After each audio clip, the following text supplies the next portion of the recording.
আসসালামু আলাইকুম, কেমন আছেন সবাই? আশা করি ভালো আছেন। আজকে আপনাদের সাথে আমি আরেকটা রেসিপি নিয়ে আসলাম।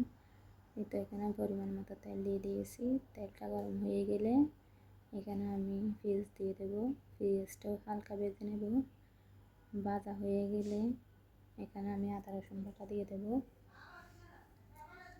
এটাও একটু ভেজে নেব।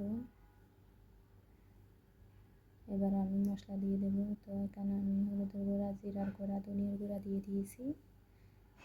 এবারে দিয়ে দেবো লাল মরিচের গুঁড়া। আমি পরিমাণ মতো চালটা ইউজ করবো।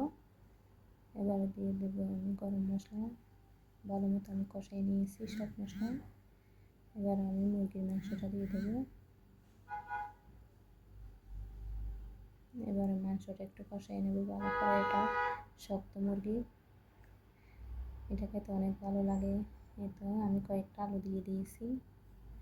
আলু দিয়ে একটু আমি নেড়ে দেব। এটা আমি একটু রেখে দিচ্ছি অলরেডি। এখানে আমি লবণ দিয়ে দেব। লবণটা আমি পরিমাণ মতো দিয়ে দিয়েছি, আপনারা আপনাদের পরিমাণ মতোই দেবেন। এবার একটু আমি আরেকটুখানি এটা কষাতে দেবো। এদিকে দেখেন অলরেডি আমার কষানো হয়ে গেছে আলু আর মুরগি। এবার একটু নেড়ে দিয়ে আমি ঝোলটা ইউজ করে ফেলবো এখানে। তো আমি পরিমাণ মতো ঝোল দিচ্ছি। এটা একটু শুরকোটা অনেক মজা লাগে, এই শক্ত মুরগির শুরকোটা। এটা দেখে